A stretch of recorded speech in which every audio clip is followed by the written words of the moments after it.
বিপিএলে টানা হারের রেকর্ডটা দুর্দান্ত ঢাকার দখলে। 2024-এর আসরে 11 ম্যাচ হেরেছিল ফ্র্যাঞ্চাইজিটি। সে দলের কোচ ছিলেন খালেদ মাহমুদ সুজন। এবার নোয়াখালী এক্সপ্রেসের দায়িত্ব সাবেক অধিনায়কের কাঁধে। চলতি আসরেও তার দল খুব একটা সুবিধা করতে পারছে না। টানা 4 ম্যাচ হেরেছে নোয়াখালী। সবশেষ ম্যাচে চলতি বিপিএলের সর্বনিম্ন দলীয় রানে অল আউট হয় নবাগত ফ্র্যাঞ্চাইজিটি। দলটার মাঠের পারফরমেন্স অনেক প্রশ্নের জন্ম দিচ্ছে। সবশেষ ম্যাচে একাদশ থেকে বাদ পড়েন জাকের আলী অনিক। ঢাকার বিপক্ষে ম্যাচের আগে দীর্ঘ সময় ইনডোরে আলাদাভাবে অনুশীলন করেন এই ব্যাটার।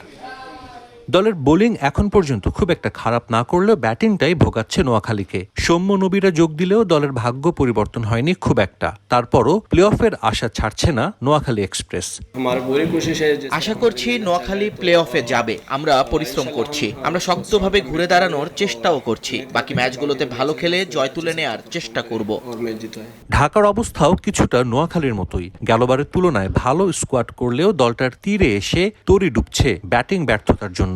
সিলেট রংপুরের কাছে হারতে হয়েছে শেষ ওভারে। আফগান ওপেনার রহমানুল্লাহ গুরবাজ নিজের প্রথম ম্যাচে ভালো শুরু করেও ইনিংস বড় করতে পারেননি। জাতীয় দলের হয়ে সম্প্রতি দুর্দান্ত ছন্দে থাকা সাইফ হাসান ক্যাপিটালস জার্সিতে প্রতিটা রানের জন্য রীতিমতো সংগ্রাম করছেন। অবশ্য এত কিছুর পরও ঢাকা ক্যাপিটালস প্লে অফের আশা ছাড়ছে না। এখনো অবশ্যই আমাদের অপরচুনিটি আছে। আর আপনারা যদি দেখেন, আমরা আসলে সত্যি বলতে পুরো টুর্নামেন্ট ভালো ক্রিকেটটা খেলতেছি, হয়তো বা লাকটা আমাদের প্রেফার করতেছে না।